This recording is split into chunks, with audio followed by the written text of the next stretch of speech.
మీ మోకాల నొప్పులకు ఎటువంటి సర్జరీ లేకుండా ఎపియాన్ పెయిన్ క్లినిక్ అందిస్తున్న అత్యాధునిక చికిత్స.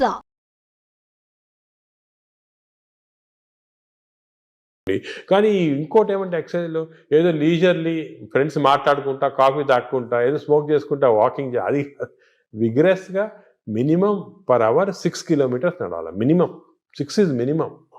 అంటే ఐడియల్ 5 kilometers అంటారు కాదు, 6 అదే సెకండ్. అదేవిధంగా ఈ ఎక్సర్సైజే కాకుండా మజిల్స్ చాలా ఇంపార్టెంట్. మనకి ఏం తెలిసిందంటే మన మెటబాలిజము బాడీ నుంచి మజిల్స్ తెప్పిస్తే మంచిది బాడీకి. సో చిన్న చిన్న మజిల్ ఎక్సర్సైజెస్, హ్యాండ్ ఎక్సర్సైజెస్, ఈ కోర్ ఎక్సర్సైజ్ అంటాం, అంటే బాడీలో ఉన్న అబ్డామన్ మజిల్స్ కోర్, ఈ కోర్ ఎక్సర్సైజ్ ఇవన్నీ చేసి మన బాడీలో muscle strength plus aerobics. Aerobic strength అంటే అలాగా వీ కెన్ డూ ఈ వాకింగ్, సైక్లింగ్, స్విమ్మింగ్, ఇవన్నీ ఏరోబిక్ ఎక్సర్సైజ్. ఈ రెండు ఈక్వల్ కాంపనెంట్ చేయాలి. మామూలు చాలా మంది ఉట్టి వాక్ చేసి వదిలేస్తారు, అది లీజర్లీ వాక్.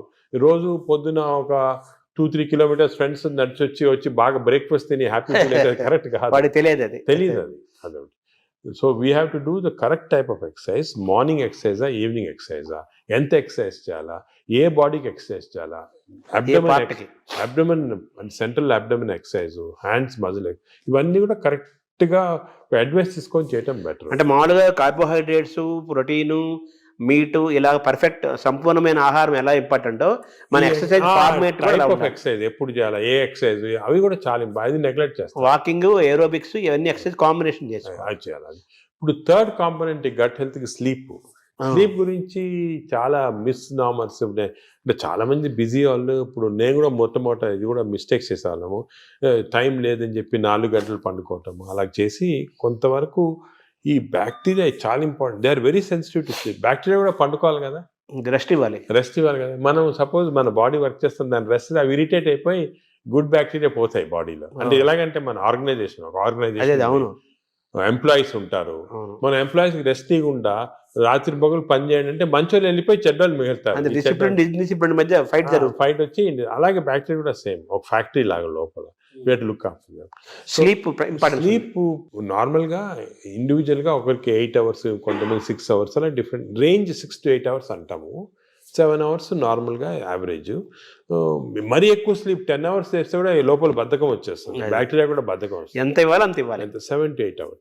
కానీ మోస్ట్ ఇంపార్టెంట్ ఏమంటే మనం మాడిఫై కూడా చేసుకోవచ్చు ఈ స్లీప్. కొన్ని ఎక్సర్సైజెస్ వల్ల 8 hours అవసరం ఉన్న స్లీప్ 4 hours సేమ్ స్ట్రెంగ్త్ రావచ్చు. అదేమంటే రెమ్, నాన్ రెమ్ స్లీప్ అంటారు. రెమ్ స్లీప్ ఇంపార్టెంట్ మనకి, ర్యాపిడ్ ఐ మూవ్మెంట్ స్లీప్ అంటారు, గాఢ నిద్ర అంటారా.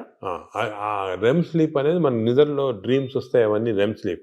ఈ రెమ్ స్లీప్ మనం if are able to condense to 4 hours we can get. ఇది కూడా ఒక టెక్నిక్, ట్రైనింగ్, అంటే ఇది ఒక సెపరేట్ సబ్జెక్ట్, చాలా టైం పడుతుంది. స్లీప్ హైజీన్ అంటారు కదా, sleep hygiene, sleep training, sleep technique, ఇవన్నీ ఉన్నాయి. ఇవి కరెక్ట్గా మనం చేసుకోవచ్చు. 8 hours 7 hours స్లీప్ని 4 hours చేసుకోవచ్చు. బట్ అది నార్మల్ వాళ్ళు చేయలేరు. మనం దీనికి ఒక టెక్నిక్, ప్రాక్టీస్. ఫర్ ఎగ్జాంపుల్ నేను I mastered it, I can go for 4 hours and get same amount of energy as 8 hours. కానీ మామూలుగా చేయటం చాలా కష్టం unless you practice that sleep hygiene. అంటే స్లీప్ చేతిలో మనం ఉన్నామా, స్లీప్ మన చేతిలో తెచ్చుకోవచ్చు. స్లీప్ మన చేతి తెచ్చుకోవచ్చు. చాలా వరకు నార్మల్ పబ్లిక్ స్లీప్ చేతిలో ఉన్నారు. సో అప్పుడు ఏం చేయాలి, suppose you don't have this technique and to do this, ఎందుకంటే ఇవన్నీ కూడా కొంత ప్రాక్టీస్ అవ్వాలి. లేదంటే మోస్ట్ ఇంపార్టెంట్ ప్రిన్సిపల్ ఏమంటే మీరు స్లీపింగ్ బిట్వీన్ 10 to 4, అంటే 6 hours ఉందనుకోండి, 10 to 4 చేయండి, లేకపోతే 10 to 6 చేయండి.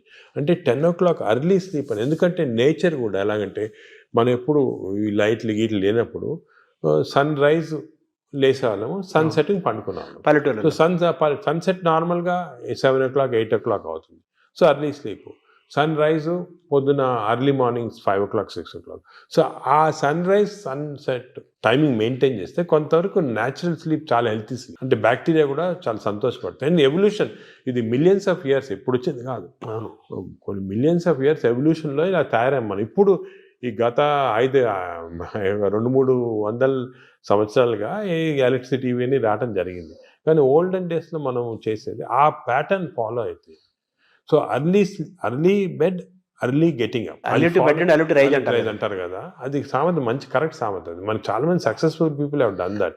ఇప్పుడు మనకి స్లీప్ టెక్నిక్, వర్కింగ్ స్టైల్ మారింది కదా సార్, మనకి మారింది కాబట్టి మనం ఈ కొత్త స్లీప్ ఎక్సర్సైజ్, స్లీప్ టెక్నిక్ చేసి కొంచెం మార్పు చేస్తున్నాం. ఫర్ ఎగ్జాంపుల్ నారాటోళ్ళు అర్లీ స్లీప్ పాసిబిలిటీ కాకపోతే I can modify this using these techniques and get the same effect. ఇది జనరల్ పబ్లిక్ చేయలేరు కదా అందరూ. అంటే మెటాబాలిజం యాక్సెప్ట్ చేస్తుందా? అంటే మనం ట్రైన్ చేసుకోవచ్చు. స్లీప్ కూడా ట్రైనింగ్ ఉంది. అంటే మన ఎక్సర్సైజ్ ట్రైనింగ్, ఈటింగ్ ట్రైనింగ్ లాగా స్లీప్ లో కూడా ట్రైనింగ్ ఉంది. అంటే మన మైండ్ ట్రైనింగ్ ట్రైనింగ్ అది ఉంది, కానీ అది జనరల్ పబ్లిక్ చేయడం కష్టం. కానీ జనరల్ పబ్లిక్ దానికి మేము అడ్వైస్ చేస్తామంటే స్లీప్ అర్లీ, గెటప్ అర్లీ, ఆ టెక్నిక్ మరి. అప్పుడు దాని అదేవిధంగా ఈటింగ్ కూడా దానికే మేము ఇప్పుడు చాలా దీంట్లో కూడా చాలా అర్లీగా మీ లాస్ట్ డిన్నర్ 7 o'clock తర్వాత తినకూడదు. లాస్ట్ ఫుడ్ బి 7 o'clock, 7 గంటల తర్వాత ఆఫ్టర్ సన్సెట్ తినకూడదు. అంతే సన్సెట్ అంటే 7 మనం టైం పెట్టుకుంటే కొంచెం సన్సెట్ లేట్ కావచ్చు. అది ఇంకోటి ఏమంటే మన ఇండియాలో టైం జోన్స్ చాలా వేరీ ఉంటాయి. ఇప్పుడు అస్సాంలో ఉన్న టైము, బాంబేలో టైం సేమ్, కానీ యాక్చువల్లీ కరెక్ట్ కాదు నేచర్ ప్రకారం. మనము 7 o'clock అని పెట్టామనుకోండి, అది ఈజీగా అర్థమవుతుంది. సో మామూలుగా మన బ్రేక్ఫాస్ట్ హెవీగా ఉండాలా, లంచ్ కొంచెం మోడరేట్గా ఉండాలా, డిన్నర్ చాలా లైట్గా ఉండాలా before 7 o'clock. Simple principles. Overall గా మన గట్ హెల్త్ అనేది మొత్తం present future everything gut health కాబట్టి ఈ గట్ హెల్త్ మెయింటైన్ చేయాలంటే ఫుడ్, యాక్టివిటీస్ అండ్ స్లీప్ ఇవి కరెక్ట్ అని నార్మల్గా చెప్తుంటారు అందరు, ఫుడ్ యాక్టివ్స్ అయిపోయినా. అది కానీ దీంట్లో చాలా సైన్స్ వచ్చింది, మనం డిస్కస్ చేసాం కదా, దీనిలో చాలా నాలెడ్జ్ వచ్చింది, చాలా ఉంది. మనం ఒకప్పుడు ఈ sleep pattern, sleep hygiene, sleep ఎలా కంట్రోల్ అవన్నీ తర్వాత ఒక డిస్కషన్ పెట్టుకుంటాము. కానీ ఈచ్ ఏరియాలో ఫుడ్ లో ఇంత నాలెడ్జ్ ఉంది, ఎక్సర్సైజ్ లో ఈ టైప్ ఆఫ్ ఎక్సర్సైజ్ అందరికి తెలియదు. అందరంటే నిన్ను చాలా మంది పేషెంట్స్ ని చేస్తున్నారు ఎక్సర్సైజ్. మా పొద్దున్న పూట మేము ఫ్రెండ్స్ అందరం వాకింగ్ చేస్తాం సార్, 2-3 కిలోమీటర్లు కబుర్లు చెప్పుకొని, సెల్ ఫోన్ మాట్లాడుకుంటాం. అంటే మాట్లాడుకోవచ్చు, కబుర్లు చెప్పుకోవచ్చు. కానీ brisk walk 6 kilometers per hour అనేది కాన్సెప్ట్. అదే విధంగా మజిల్ బిల్డింగ్, మీకు కోర్ మజిల్స్ అన్ని, షోల్డర్ మజిల్స్, ఇవన్నీ కూడా కొంతవరకు బిల్డ్ చేయాలి. అది సబ్ టెక్స్ట్ అంటారు చూడండి, సబ్ టెక్స్ట్ అనేది ఉంది. ఓవరాల్ గా హెడ్డింగ్ అనేది సబ్ టెక్స్ట్. అది సో పీపుల్ కొంచెము వాళ్ళు అవేర్నెస్ తెచ్చుకొని దీని గురించి ఇంట్రెస్ట్ తీసుకొని దీనికి ఒక మంచి ఓన్ యువర్ ఓన్ బాడీ అంటాం మనం. మా రీసెంట్గా మా డాక్టర్ మంచి డాక్టర్ సరీన్ గారు అని ఢిల్లీలో బుక్ రాశారు, ఓన్ యువర్ ఓన్ బాడీ. అంటే మన బాడీకి వీఆర్ రెస్పాన్సిబుల్, అంతే కదా. వేరే మీ డాక్టర్ బాగా చేస్తారు, లేకపోతే మా హెల్త్ బాడీ మంది కదా, అవన్నీ కరెక్ట్ కాదు. మన బాడీ మనం ఓన్ చేయాలి. ఇప్పుడు మనకి ప్రెషియస్ వస్తువు ఉందనుకోండి ఇంట్లోనే, మనం ఎంత జాగ్రత్తగా చూసుకుంటాం దాన్ని, మనం బాడీని అంత జాగ్రత్త చూసుకోవటం లేదు. అది ఇన్నర్ ఇంజనీరింగ్ అంటారు కదా, మనలోకి మనం లోపలికి చూసుకుంటూ మనల్ని గమనించుకుంటూ మన శరీరాన్ని మనం ఓన్ చేసుకుంటూ మన హెల్త్ ని మనం డ్రైవ్ చేసి సింపుల్ ప్రిన్సిపల్స్ ఫాలో అయితే అంతే చాలా వరకు మనం బాడీ, మనం లైఫ్ స్పాన్ పెంచుకోవచ్చు హెల్తీగా. అంటే ఇంకోటి, ఇప్పుడు it is not question of life span, ఆ వర్డ్ తీస్తాం మన డిక్షనరీ. హెల్త్ స్పాన్ అంటే మనం ఎన్ని రోజులు బాగా జీవించవచ్చు. నార్మల్గా ఈ యానిమల్స్ అన్ని కూడా ఒక లైఫ్ స్పాన్ ఉంటుంది కదా, ఈ ఒక్కొక్క ఏజ్ ఉంటుంది. Human beings actually 120 years normal. అవును, బట్ 120 years ఎంతమంది చాలా తక్కువ మంది. ఎందుకంటే ఇవన్నీ ఈ ప్రాబ్లమ్స్ వల్ల మనకి we don't want 120 years life span, ఏదో కర్రలు పట్టుకొని నడవలేక. హెల్త్ స్పాన్ మీకు 80 years or 90 years బాగా హెల్తీగా ఉన్నాం అనుకోండి, చాలా. అది సో హెల్త్ అంటే మన టాబ్లెట్, మెడిసిన్స్ ఇవన్నీ వేసుకొని ఎంత తక్కువ లైఫ్ స్పాన్ పెరుగుతుంది. ఇప్పుడు పరిస్థితి అది కరెక్ట్ కాదు. మనం ఎంత హెల్తీగా ఉంటే అసలు ఇవన్నీ కూడా diabetes, heart disease, liver fatty, ఇవన్నీ రివర్సిబుల్. క్యాన్సర్ కొన్ని ప్రివెంటబుల్, క్యాన్సర్ రివర్సిబుల్ కాదు, ప్రివెంటబుల్. డయాబెటీస్, హెల్త్, హార్ట్, మన అన్ని వెజల్స్ బ్లాక్ అయిన తర్వాత we have seen by following certain principal you can reverse it. మీకు అవసరం లేదు, షుగర్ రివర్స్ చేయొచ్చు, హార్ట్ రివర్స్ చేయొచ్చు, లివర్ ఫ్యాట్, లివర్ కరెక్ట్. ఈ ప్రిన్సిపల్స్ ఫాలో అయ్యి అంత ఆహారము, యాక్టివిటీ, స్లీప్ అంతా complete it's the digestive system. Sir ఈ క్రమంలో మీరు బ్లూ జోన్ 5 చెప్పారు. ఇప్పుడు బ్లూ జోన్ స్టడీ చేయండి. మీరు అనేది ప్రజలు కూడా బ్లూ జోన్ బుక్స్ తీసుకొని అసలు వాళ్ళు ఎందుకు ఇన్ని రోజులు హెల్తీగా ఉంటున్నారు అని స్టడీ చేస్తే దీంట్లో చాలా నాలెడ్జ్ ఉందండి. అంటే ఇది ఇప్పుడు వచ్చింది కాదు, ఈ బ్లూ జోన్ అనేది 10,000 years గా జరుగుతూ ఉంది. మన భారతదేశాన్ని బ్లూ జోన్ గా మార్చలేదు. మనకి భారతదేశం బ్లూ జోన్. నాదేంటి, నేను చాలా మందికి ఈ పాలిటిక్స్ చెప్తుంటా, why can't we convert at least some part of India into blue zones? చేయొచ్చు. మన తెలుగు ప్రాంతాలను చేయొచ్చు. తెలుగు ప్రాంతాలు బ్లూ జోన్ చేయాలి. అంటే ఈ బ్లూ జోన్ అంటే ఒకరిద్దరు పాటించింది కాదు, ఆ పాపులేషన్ అంతా పాటించాలి. ఇప్పుడు ఒక పాపులేషన్ అనుకోండి, మనకి మంచి ప్రోగ్రెసివ్ పాలిటీషియన్స్, సీఎంస్ ఉన్నారనుకోండి, ఒక మంచి కాన్సెప్ట్ తీసుకొచ్చి ఐడియా నేను అనుకునేది అందరికి ఉంది. అది మన దేశం అంటే ఆంధ్రప్రదేశే తెలంగాణ ఏదైనా కూడా బ్లూ జోన్స్ లాగా మార్చేసేవచ్చు, కానీ అందరు ఫాలో కావాలి. అంటే బ్లూ జోన్ గా మారడం అంటే ఏం చేయాలి సార్? అంటే ఈ వాళ్ళు బ్లూ జోన్స్ లో ఏం చేస్తారో స్టడీ చేసి మనం ఇంప్లిమెంట్ చేస్తే అయిపోతుంది. అంటే మీరు చెప్పిన ఆ మూడేనా? అంతే healthy food pattern, exercise pattern, life style, sleep pattern. వాతావరణ కాలుష్యం కూడా ఉంది, పొల్యూషన్. ఆ వాతావరణ లక్లీ మనకు అంత లేదు. ఇప్పుడు ఢిల్లీ అనుకోండి, అదే నార్త్ ఇండియా అనుకోండి, ఆ పొల్యూషన్ అనేది మనకి హ్యాండిల్ లేదు, ఏం చేయలేము. కానీ లక్లీ మనం ఇప్పుడు తీసుకున్నాం అనుకోండి, ఇప్పుడు అదేముంది గ్రీనరీ ఇంక్రీజ్ చేసుకోవటము, అదే అటువంటివన్నీ కూడా చేసుకొని ఈ మన waste plastics, for example other problems plastics. ఈ ప్లాస్టిక్స్ వల్ల కూడా మేము చాలా రీసెర్చ్ చేస్తున్నాం. చాలా micro plastics producing tissue damage అనేది చాలా ఉంది. మన plastic bottle, especially plastic bottle ఎండలో పెడతాము, అది తాగామనుకోండి, దాంట్లో చాలా మైక్రో ప్లాస్టిక్స్ మన బాడీలో ఎంటర్ అయ్యి చాలా ప్రాబ్లమ్, డేంజరస్ అది. ఇటువంటివి మనం అదే కాకుండా ఇంతకుముందు కాపర్ వెజల్స్, అది కూడా మంచిది కాదు. What is the good vessels to cook, what is the vessels to, అవన్నీ కూడా కొన్ని న్యాచురల్ ప్రిన్సిపల్స్ ఫాలో అయితే. సరే, మీరు పద్మవిభూషణ్ తీసుకోవడానికి వెళ్ళినప్పుడు ఎలాగో ప్రెసిడెంట్ ఉంటారు, ప్రధానమంత్రి కొంచెం ఒక సెకండ్ హ్యాండ్ ఇంటరాక్ట్ అయ్యే అవకాశం ఉన్న టైంలో మన భారతదేశాన్ని బ్లూ జోన్ గా మార్చాలని అనుకుంటున్నాను, ఆయన ఇంటరాక్ట్ అయ్యే అవకాశం ఉంది? అంటే మనకి టైం అని దొరకలేదు దీనికి. ఒక సెకండ్ ఇవన్నీ కూడా డిస్కషన్స్ చాలా 1 hour 2 hours కూర్చొని డిస్కస్ చేసి, నేను పాలిటీషియన్స్ కూడా మన అందరూ ఇంట్రెస్టెడ్ ఉన్నారు, కానీ టైం దొరకాల కాన్సెప్ట్. ఇంకోటి this should be done by ప్రజలు కూడా డ్రైవ్ చేయాలి, ప్రజలకి అవేర్నెస్ రావాలి, అవేర్నెస్ వచ్చి మనం ఇటువంటి పాలిటీషియన్ ఎలక్ట్ చేసుకోవాలా. ఈ ఇంట్రెస్ట్ ఉన్న వాళ్ళకి, పాలిటీషియన్స్ ఇంట్రెస్టెడ్ ఇన్ హెల్త్, అదేవిధంగా న్యాచురల్ హెల్త్, ఆర్గానిక్ ఫుడ్, అటువంటి వాళ్ళని ఎక్కువ మనం సపోర్ట్ చేసాం అనుకోండి, ప్రజలు కూడా. అంటే ప్రజలు, ప్రభుత్వాలు, డాక్టర్స్ అందరూ కలిసి ప్రయాణం చేయాలి. ఇట్స్ ఏ కంబైన్డ్ PPP అంటారు, మోడ్ అంటారు చూడండి, పబ్లిక్ ప్రైవేట్, ఆ మోడ్ లో రావాలి అందరు వచ్చి.